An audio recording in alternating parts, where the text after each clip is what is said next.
Our topic today is Amarjit Sada, the youngest serial killer. Bring a cup of tea or your favorite drink and let's get started. Amarjit Sada was born, and some say Amardeep, in 1998 in the Begusarai region of the state of Bihar in India. He belongs to a very poor family. His father is a simple worker who can hardly find his daily sustenance. In general, this state is one of the poorest regions of India, and most of its residents live in extreme poverty. And because of this harsh conditions, Amarjit was forced to work at a very early age and was an ordinary child like his peers. The beginning of the killing. Amarjit started his crimes with the closest people to him, and his first victim was his 6-month-old cousin. One day, Amarjit went to visit his uncle's house, as was his habit. When the family was gathered and engrossed in talking, Amarjit crept into the next room where the little boy was sleeping. He looked at him for a while and then decided to strangle him to death, and left the place as if nothing had happened. As for the second victim, she was an 8-month-old baby, and believe it or not, this baby was his little sister. While the little girl was asleep, he carried her and took her to a nearby field, beat her to death, and returned home quietly. When his parents asked him, "Where is she?" he took them to the place of her corpse.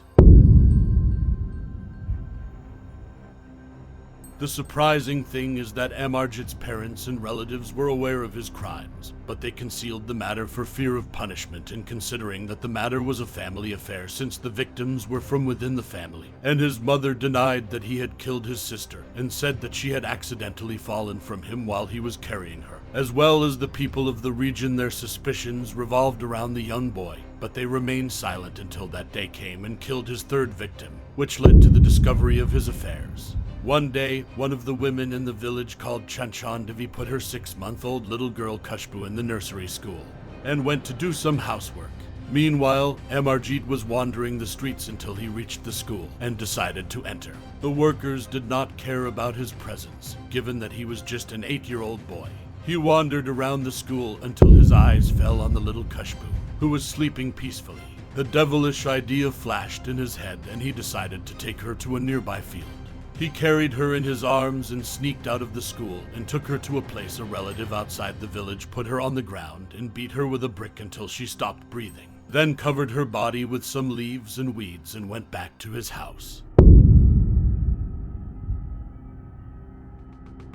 When Khushbu's mother returned in the evening to take her, she was surprised that the child had disappeared from her place. The poor mother went mad and started screaming until the people of the village gathered and started searching with the relatives of the child. The shock was that they found her in a nearby field, drowned in a pool of blood and covered with some tree branches. They carried the body and left. To the police station, and investigations began, and while the police were roaming the town, he told the people about their doubts about Amarjit and told them how he killed his sister and his cousin.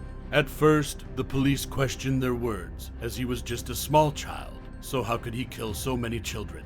But soon the police opened investigations and began to interrogate Amarjit and his family to reveal the horrific facts to them. During the interrogation, Amarjit was calm and indifferent, and even smiled coldly. And not only that, but when the officer asked him about the child, he asked him to bring him some biscuits first. Indeed, when he got the biscuit box, he began to tell the details of his horrific crime in cold blood. During the investigations, Amarjit's parents tried to justify his actions under the pretext that he did not know right from wrong, but their attempts were in vain, and the police insisted that he was guilty and knew very well what to do. In conversation with Amarjit's friends, they said that he loved seeing others in pain, and they also said that he used to beat us a lot in the game of soldier and thief, and we did not like to play with him, but we used to do so for fear of him. Psychology opinion. Amarjit was diagnosed by a number of psychiatrists, and they concluded that he has a state of psychopathy, and that he suffers from a defect in the brain that led to a chemical imbalance that makes him feel pleasure when he harms others and sees them in pain, and his condition was officially diagnosed as a disorder in behavior. He was tried in a juvenile prison, and according to Indian laws, a child of this age cannot be sentenced to more than 3 years that he spent in a correctional institution. And because of his mental condition, he was placed in a mental institution after serving his sentence, and it is said that he was released after he turned 18 his age. The end. Thanks for watching. Don't forget subscribe.